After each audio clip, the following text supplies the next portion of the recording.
Okay, thank you. Well, first of all, thanks to Pio and Carlos that are our speakers today. So, well, thank you, and thank you to all that are here today attending to this first edition of the year of the MonteVIDEO Tech Meetups. So I think that we can start with the first presentation, that is the one from Phil. Here we're going to talk about hybrid, ultra, and low latency video processing. As they say, this topic was presented recently in MyHide on segments. So whenever you want, the stage is yours. All right.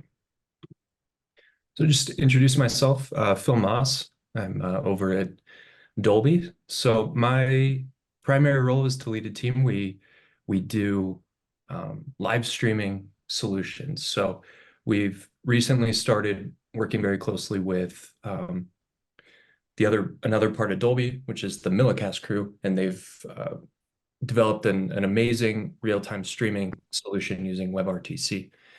And so what I'll talk about is actually some of the things that we can potentially do by creating a hybrid solution between WebRTC and HTTP streaming. Let's see if I can get this. I don't use Zoom very much. Are you on the presentation? Yes. Yes, okay, great. So what I'll talk about is something that we've been thinking about and working on, which is putting real-time streaming and live streaming together. Live streaming, we would call your traditional HLS, dash streaming, and then WebRTC, we'll just call it real-time streaming or RTS, because right now the best solution for that is WebRTC, but we'll see where that goes 5 years from now. So we're just going to bucket that and call it RTS. So right now, when you look at live streaming, you have 4 pillars typically: latency, monetization, quality, scalability, and reach, which works great right now for traditional broadcast. But when we're talking about real time, there's an extra element that we want to add, and that's the experience of watching. WebRTC unlocks some extra things where you're not just getting the video that's being presented to you, but it unlocks interactivity with video as well. And we'll get to some of those use cases. So to do this, you require an entire workflow, right? Ingestion from a camera, you need to process that through some sort of protocol. Maybe that requires transcoding as well.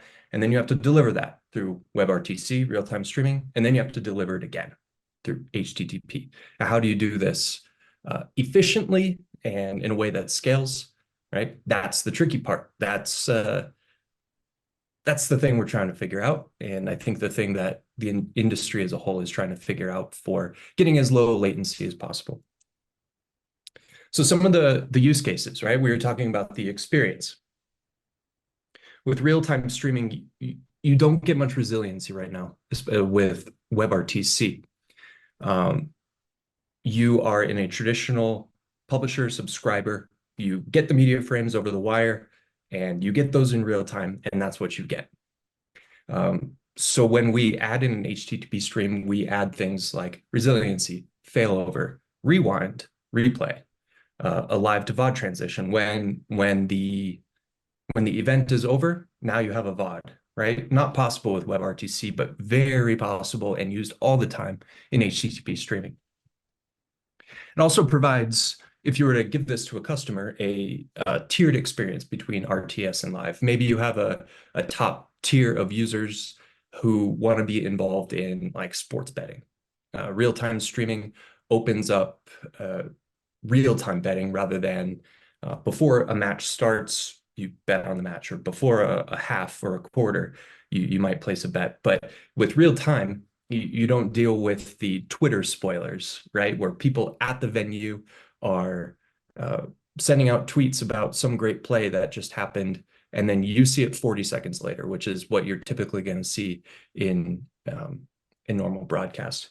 And for some reason, it skipped over a slide when I hit next. So I'm going to go back here in a second. So it gets rid of the opportunity for Twitter spoilers, people on site at the venue, which unlocks companies who are involved in betting to have an entire new tier of profit, right? And so you can have people who are bettors, you can have people who are watchers, you throw all of them on the live HTTP stream to a cheaper scalability. You have, right? So this just opens up the door for different companies to do different things. So I'm going to go back to a slide that it's just going to skip it. Okay. Maybe I can get to it like this. All right. So back in the day, we had Flash, right? Which functioned completely over RTMP. And it performed really well. It had extremely low latency and it was reliable, but it was costly and difficult to scale. So HTTP, and also not that secure, right? There are issues with Flash. So we moved on to HTTP streaming, and what you'll normally see, like in the Super Bowl, there are some really good graphics about the different providers and their latency during the Super Bowl, and it was anywhere between 30 seconds and 60 seconds, or 40 seconds and 60 seconds. And when you're scaling to that large of an audience, that's probably what you're going to get, right? So about 40 seconds. With optimized HLS dash CMAF 2-second segments, you can maybe get that down to 10, 15. Low latency HLS, low latency dash, which are completely different animals entirely. You can maybe get 2 to 6, 7, something like that. And then HESP, which is a really, really great solution with a lot of promise, 700, 2000 milliseconds. And then there's the UDP-based protocols, WebRTC and Media over Quick. And Media over Quick is in a lot of development, right? It's not something that is used, but it's extremely promising, and everybody should be paying attention to it, right? But right now, what we have, WebRTC gets us under 500 milliseconds. We usually see around 200 or so. So as real time as you can get. Let's go back. Sorry about that. So when you're combining RTS and HTTP, what you want with the RTS is you want as low of latency as possible, because now we have a fallback, right? So we can really target as close to real time as possible. And then with HTTP, even using the low latency protocols, we don't have to push it to 2 seconds. We can push it to 5, 6 seconds, and that is more than enough, because you already have the real-time stream. We don't care about getting as close to real time as possible with the low latency streams, but we do want it low latency, which we will talk about. But we want it as resilient as possible. So we want a little bit of buffer. So when we talk about the actual processing, to do this efficiently, you would need to share as much as possible between WebRTC and the low latency live protocols, right? We don't want to take 2 ingests or a single ingest, tee it off, go down 2 completely different transcoders, 2 different media processing pipelines. It's inefficient, that's costly. We're looking for scalable, low cost. So we want to share the source stream, and we want to share the transcoder, whether that's transcoded on-prem at the event, the venue, or we provide the transcoder. All right. The transcoder needs to function for both the live stream and the RTS stream. And the difficulty with that is when you would transfer from WebRTC, you're just pumping out frames to your subscribers, right? So we need to do some things with packaging. We also want to share DRM. We don't want 2 different keys. We don't want to make 2 different DRM calls between 2 different streams if a user is going to be switching back and forth, right? There's a really great play. I'm going to go back 10 seconds and look at it, and now you're using a different DRM key. We need to share these things. And then also where that processing takes place, that matters. It needs to be geolocated around the world, and these different processing this single processing pipeline needs to happen at those locations. So with our workflow, you could have an RTMP ingest, an SRT ingest, and a WebRTC ingest, and that's from the source into the system. You can provide a multi-bitrate contribution. So for people who don't want to use a software transcoder in the cloud, a lot of these venues will have on-prem hardware encoders. They're creating their entire bitrate ladder, from 4K, 1080p, 720p, whatever. They're doing that on-prem, and they would want to send all of those bit rates into the system at the same time. We would need to be able to handle that and output a single RTS stream that can switch and a live stream that supports AVR. And then also with this, we could inject ad content, we could inject VOD content, right? We need to be able to take in different streams from different cameras, different angles, ad providers, what have you. And then if they choose to use single bitrate contribution, we can provide a transcoder. And the goal here, like we were talking about with RTS, if you're sharing a transcoder, you want as low of latency as possible because that will be used in the real-time stream. So we want about 1 frame of latency. And then what that does is it outputs those individual media frames that can be consumed by both your WebRTC and your HTTP workflows, which requires some custom packaging, right? A packager, when you think about a packager and what's provided, you get Shaka, you get GPAC, you get Bento, what have you, right? You're inputting a stream, a video stream through HTTP or through a file or through a pipe, something like that. You already have the video and it's being pumped into it in a way that it understands.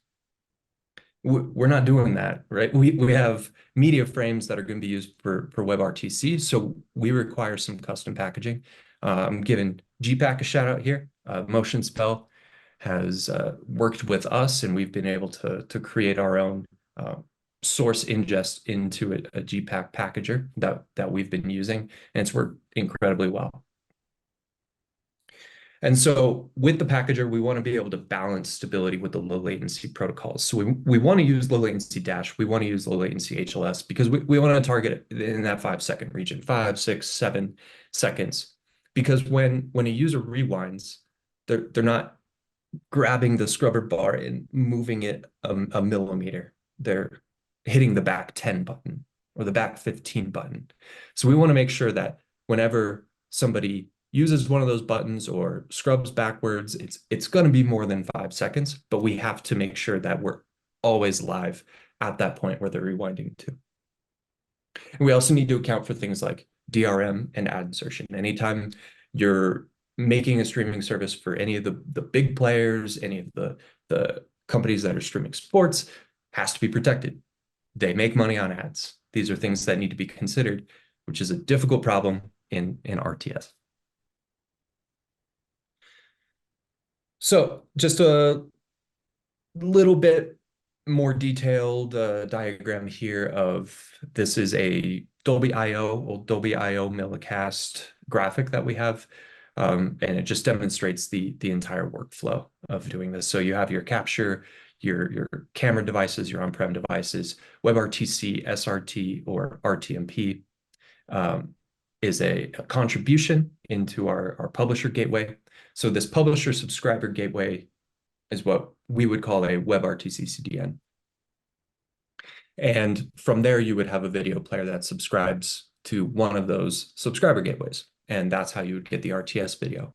Now, in that publisher gateway, that is where we would need to combine all of the processing of, this is where we say, you're going to get a live stream and you're going to get an RTS stream. So this needs to be split inside of that WebRTC CDN. So this is the WebRTC RTS, really high level, right? You have that publisher, and then you have your SFUs, your subscribers, the things that are near the users that they would subscribe to. Now on that publisher instance, let's add a packager. We're getting those same media frames, and from there we're publishing out to a traditional CDN, which has its normal pops. Now, when you're talking about low latency protocols, Dash, HLS, they have very specific requirements around their origin. It needs to be more intelligent than just bucket storage. You can't just store a file and serve it like your normal VOD or live streaming. You need to be intelligent. You need chunk transfer encoding. You need to hold network connections. So it requires some kind of application tier at the origin where you can push to that and serve your low latency protocols. We added in a little snippet of something we're investigating that we're working with GPAC Motion Spell. They have a serialization protocol that you can actually use to connect an origin and a packager, which would be really neat, right? So we're experimenting with that rather than just HTTP push out to our origin. Speaking of the low latency origin, for Dash, you have some very specific requirements around chunk transfer encoding, availability, timing.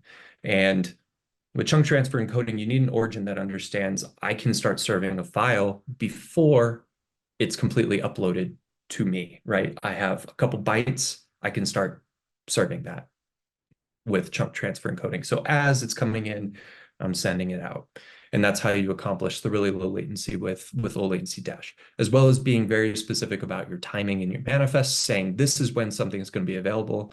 It might be available 1.5 seconds before the entire segment is on your origin. And you need to tune that, specify it, and then have an origin that can support it. HLS has its own characteristics. So they have preload hints, this concept of preload hints. So you need to have an origin that understands I may not have this segment, but my manifest is saying the player can request it. So I need to know that I'm telling the player it can request it. When the player requests it, I hold the connection and say, you will get this. I promise. And so there is some intelligence around these origins. And what we found is it's really difficult to find an origin service that you can just use that does this without buying it into an entire ecosystem.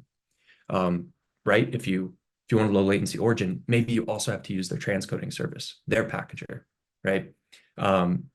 It's difficult. There aren't a lot of great examples out there, and they're not an open source solution. If somebody knows of something, let me know. I can't find anything. So we had to develop this on our own in order to support this and make it fit into our system. And then your CDN, just as a reminder, test your CDNs. This is more of a people know, test your CDNs. They've been around forever. Make sure you have CTE enabled, HTTP2. Make sure you have origin shielding. If you're going to a massive audience, you have to have some level of origin shielding, something sitting in front of your origin that is cached, that the other CDNs are accessing. We did some experimentation with MSL4. We had to do an encoder validation. We had to let them know, hey, like we're up to spec on our packager. Otherwise, they weren't going to let us use it. And then also your caching strategies for smaller parts. So partial caching, that sort of thing. What we were talking about earlier is most users will rewind 10 seconds. So there is a dead zone between RTS and live, right? Where let's say you're 5 seconds behind. You're going to have this dead window where somebody can't rewind. We're trying to understand, is that actually a problem? Are there ways you can solve it with RTS? Do we need to? Doesn't matter. I don't know. We think probably not. Also, you need to be able to have a quick switch between your RTS and your live stream. So it should be seamless to the viewer. They shouldn't know that you're actually switching between two different protocols. Right, so that requires pulling the manifest, having the HTTP tuned and ready, and then you would have to double load, right? You have to load the WebRTC stream, and then when you switch, you have to load again your HTTP stream. But the goal is to make that as smooth as possible. The user should never know. It just looks like you're rewinding. And then ads in DRM and third-party player integration. You would need to create a plugin that can fit into other people's players. Companies use a lot of resources to build their own custom players. We're not in the business of saying use ours. So that's not what we're doing. We're not a player company. We're a technology company. And ads in DRM, like they're difficult.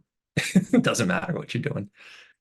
So I think I am well out of time, so I'll provide a little demo, and this just shows going back and forth between RTS and a low latency dash stream, and it should be pretty seamless here. So as we open it, we're at the RTS live point. It says live right here. And then what we'll do is we'll hit the back button. So we'll jump back. So now we're actually in the low latency dash stream. We've gone back about 10 seconds. And it says we're in a DVR window now. We can jump all the way back, right? And let's go back to RTS. So it's a pretty quick switch. The user should never know that you've actually just switched protocols. And that's our goal, is to provide this seamless experience where you can get as close to the live edge as possible, but still have all of the scalability, the resiliency, and the rewind capabilities and the VOD capabilities of an HLS stream that have been proven for years and years and years. So that is the end of my presentation. Thank you, Phil. Big applause for Phil. Thank you. Thank you, Phil. Okay, moving forward, we have Carlos, if you are there. Yep. Let me share my screen.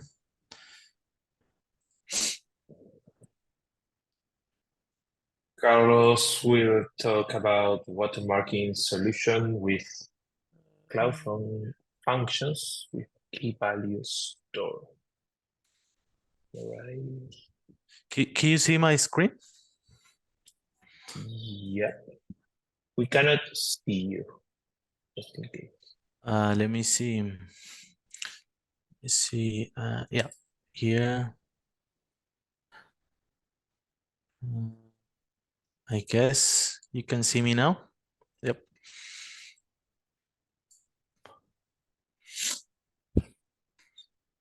Okay. Good. So yeah, thank you. My name is Carlos Salazar.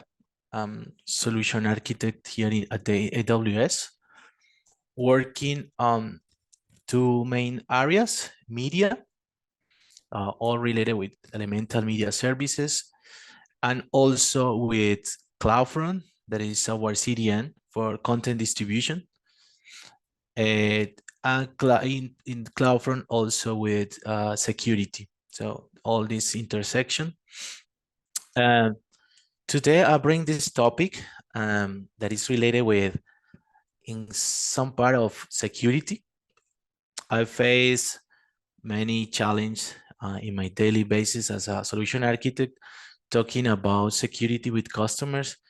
Depending of each use case, the security requirements are completely different. Some hot topic, that is the fast channel that we have been talking a lot those days, requires a special flavors of security. Sometimes this type of channel has not, or this type of content has not control under the end user video player. So there are different strategies. I'm gonna talk about watermarking especially, and trying to, the objective is to have an understanding what is watermarking and how that can be integrated with existing vendors and into the AWS ecosystem, especially in the CDN part.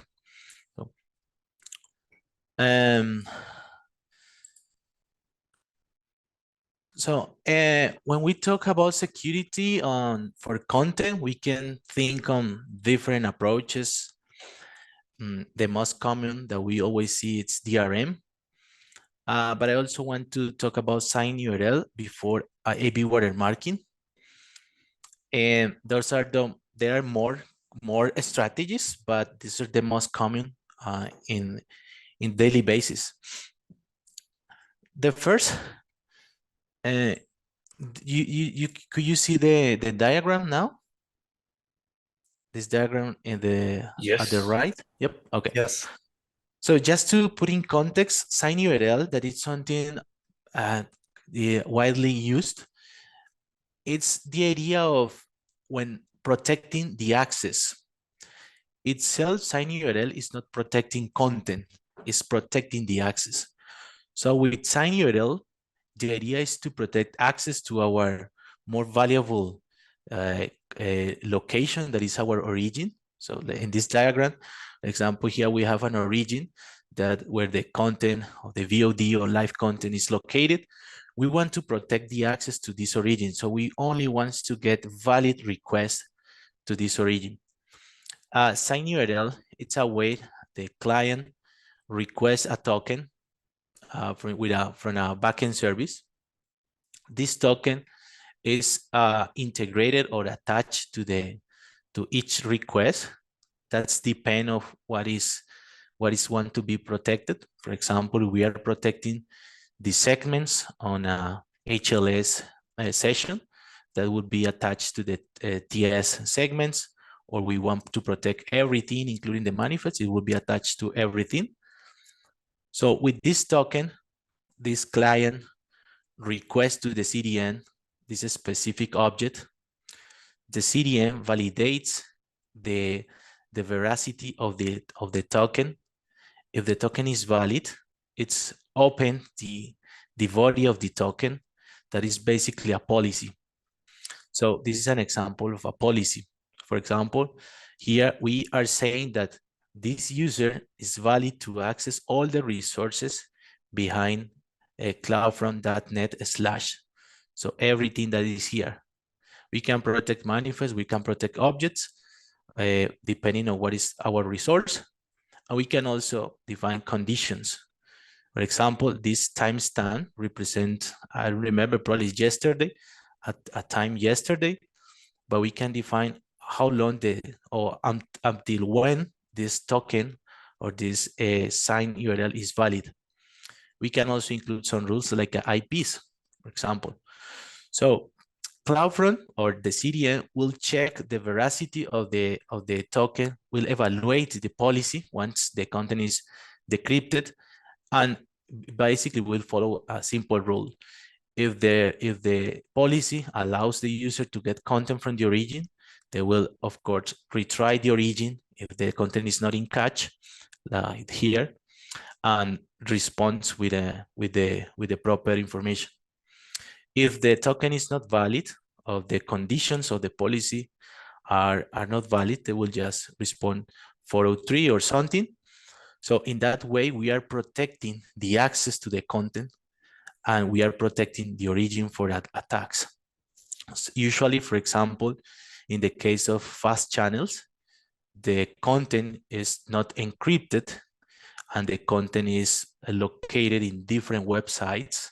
So you can see a source of a fast channel in different websites, and this URL can easily be copied, run a script, and attack the origin. So a way to protect this kind of attacks is just to sign an URLs. As I mentioned before, this is not protecting the content. The content, if this is a valid user, the user can download the content, and this content can be distributed everywhere. It can be transcoded, modified, but at the end, we are just getting of protecting the access to the origin. So this is one version. As I mentioned, for fast channel, where the client is not under control always, DRM strategies sometimes are difficult, even more. Some cases, the content is not private, so the content can be widely distributed, but the fast channels monetize based on advertising. So they want, at the end, fast channels sometimes wants the content to be watched as many users as possible, but not by robots. So they don't want to be robots watching ads, because robot doesn't want to watch ads, just make requests to the origin, and this is at the end cost. So this is one strategy.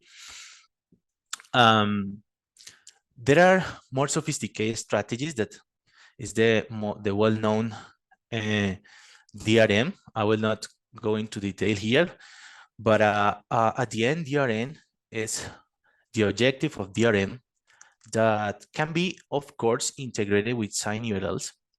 I just, for the matter of example, I put this without sign URLs.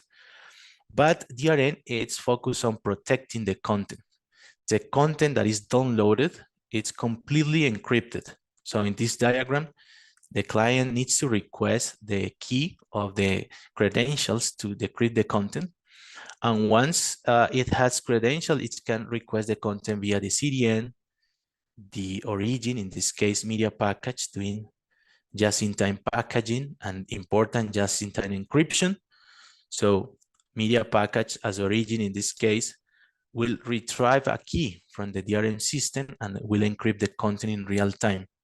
So this user will get the segments and that are encrypted. DRM is not by itself, it's not protecting from accessing the content or not.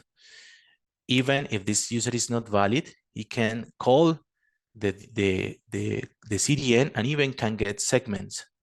However, it will not be able to open the content or decrypt the content, at least it has the proper key. So DRM is a strong scheme. It's most of the content providers use it. But it's, as I said, there are different use cases, and for different use cases, and not all of them implements DRM. AB watermarking. So first we talk about sign URL as a matter of protecting access, DRM as a matter of protecting content itself, and now ABR watermarking, that is a mechanism to track content. So how that works, what is the name of AB?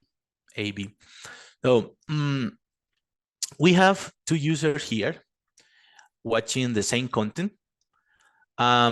So every time this user is gonna to start a session with a CDN, first it will retrieve a token.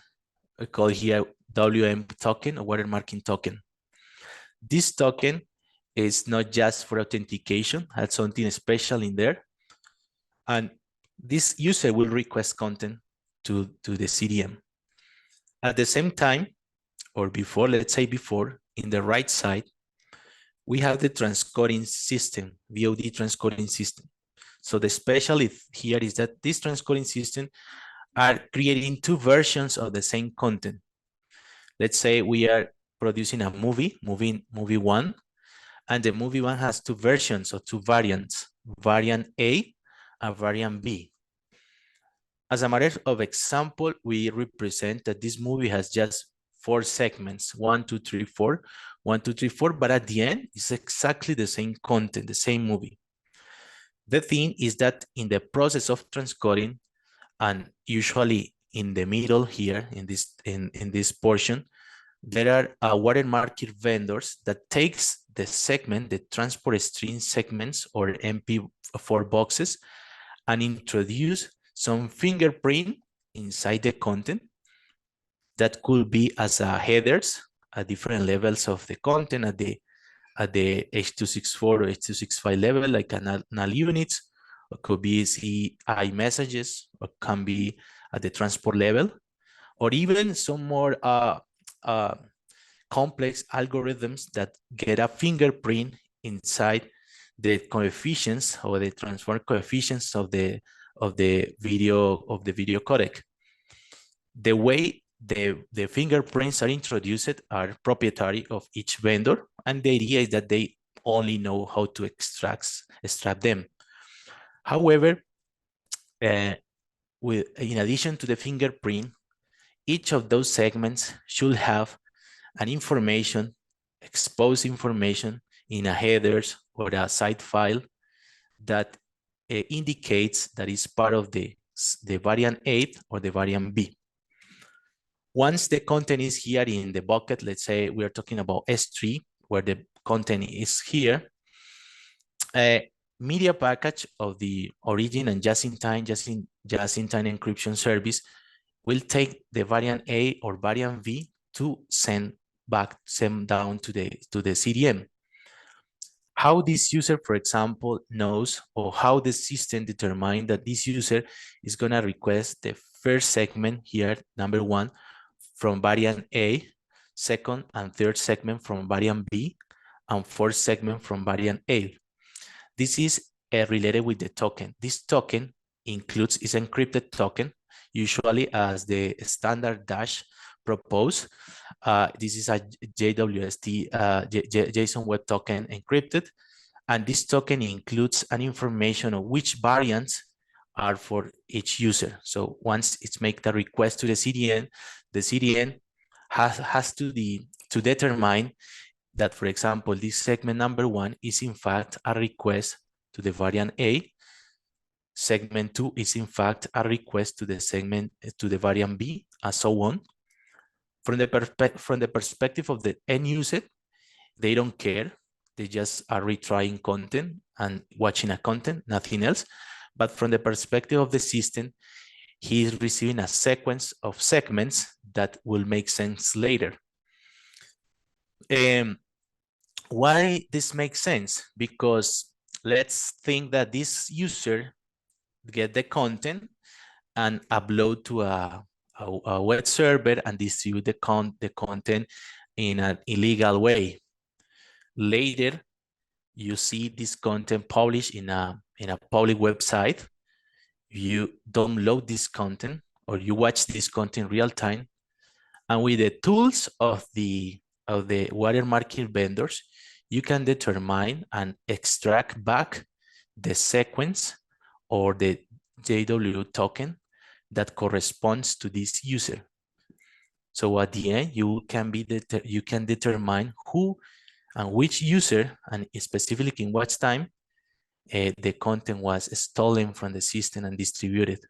So this is a way to track the content and like around the world, even if the content is distributed to different systems. How this work on the inside? This is how the information is. How is the token is built? The token provided to the user has this structure. This is defined by a specification of the dash. You can find the full specification here. And this token here is a base 64. Basically, when this is transformed, it will represent a sequences of A, B's, A, B, or 1, 0, 1, 0, 1, 0 that represent the pattern of each user.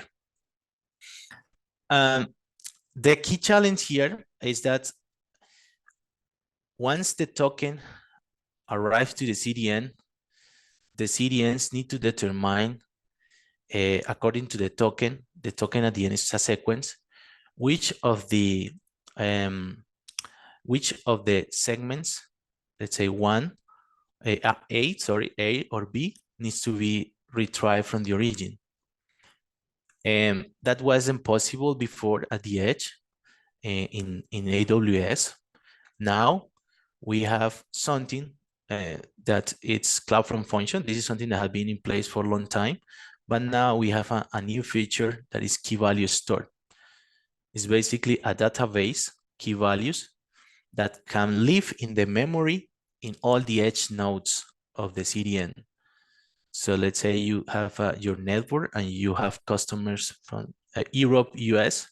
This key value store, this small database, it's all around the world in the edge locations. For example, here I'm in Denver. So when I access to CloudFront, this key value store database will be available in Denver. And a CloudFront function, that is why we call CF2, CloudFront function, can process the request of the user, gets the token and encrypt the token and evaluate this token to which sequence corresponds. For example, if the sequence corresponds to segment 1AB or 1A or 1AB, and in that sense, request to the origin and return the proper segment. So the steps are basically decoding the JSON Web Token, extracts and decode the payload of the pattern, query the database to determine and send the content ID and the segment name, obtain what is the position of the of this specific segment, and depending of that, decide which variant A or B should be requested, modify the request URL, and send to the origin. So it happens in real time. It happens in each request, and that is KVS, key value stored, and this open the door to implement watermarking in more cost efficient and at the edge. At the edge means you can protect your origins always. You don't need to get this type of request to the region. You can do at the edge. Benefits: A/B watermarking is invisible and allows to identify content and identify user sessions that where the content was lost or was distributed illegally.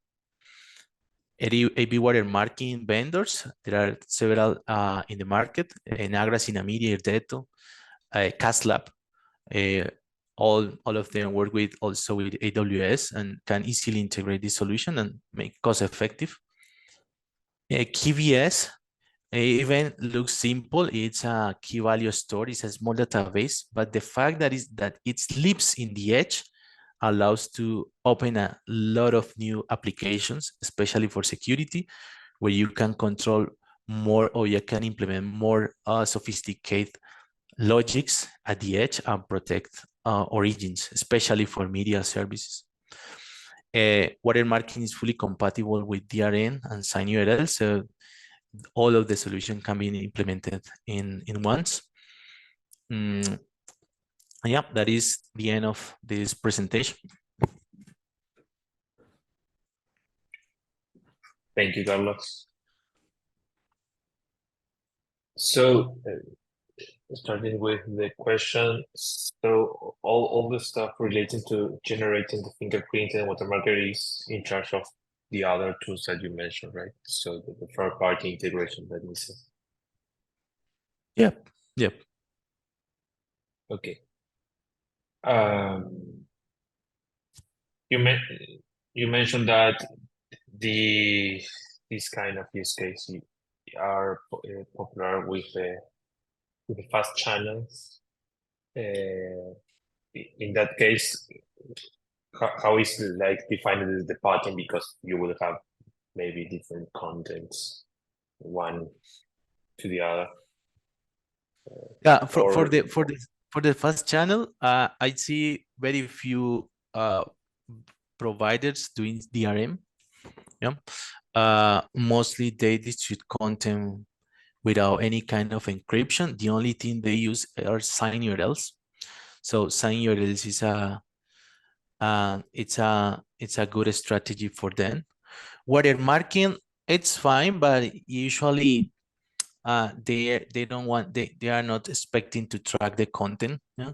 However, if they want to track content, they could watermark, and even it's easier because the fast channels are VOD, simulated as a live, but it's VOD. So yeah, could be done. At the end, the challenge of fast channel is it's more a math problem. It's the revenue there, it's very strict. So implementing DRM adds a license, implementing watermarking could add something else. So it's trying to fit the best and cost-effective solution.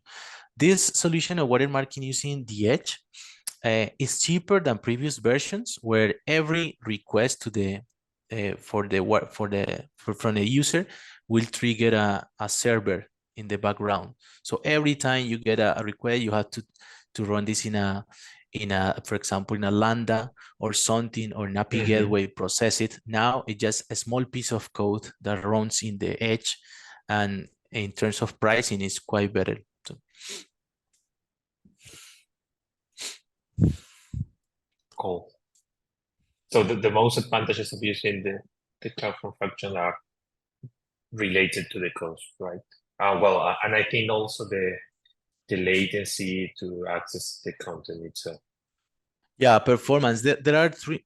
I could say, when you build a logic on the CDN, you're looking for several things, and one of the advantages is latency. You need this to reply in real time. Second thing is security. You want to do something at the edge that blocks any suspicious request to your origin. So if you're implementing security logics there, that is better because your traffic is just stop. If it's illegal traffic, will be stopped there. And 13 is cost effective. Is cheaper than using computation, traditional computation. Cool. I don't know if there are more comments, questions. Yeah, so if somebody were using the system for fast channels, and then a lot of companies are using multi-CDN for CDN switching, failover, that sort of thing. Looks like you could maybe still work with your system because other CDNs have a similar computed edge type of functionality, right? It's a little different than Lambda at the edge, but is that something that AWS is willing to let people do, is buy into the system and then use CloudFront and another CDN and have the same computed edge capabilities so that they can get watermarking even during CDN switching or failover? Yeah, that's the idea. And in fact, our baseline implementation, it's following the Dash specification. For example, Akamai works a lot on this specification. So the idea is that watermarking becomes some standard for multi-CDN. So if you have a multi-CDN approach, the idea is that this token can be written at the different vendors. Yep. Cool. Thanks. When you mentioned the specification, is the one I just put in the chat, is that one? Yeah, that is. Good. Yep, that is. Mm-hmm. Yeah, a year ago, its specification has been on review for long, but let's say 2 years ago, each vendor will implement watermarking depending on their logic. So now, having the understanding of how the token should be structured is pretty convenient for all. So multi-CDN strategies, these kind of scenarios are easier. So yeah, we are following that.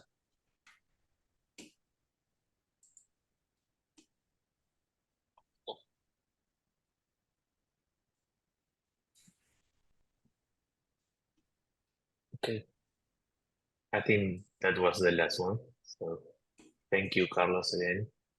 Thank you. Thank you, Carlos. Well, thank you all that are with us today. I think that we can see you in another MonteVIDEO Tech Meetup. Stay tuned because maybe we can have another in the summer week. So we will publish in the video dev Slack and also in LinkedIn. Thank you very much, Carlos. Awesome, guys. Great Thank you. presentation. Thank you. Really interesting topics. There we go.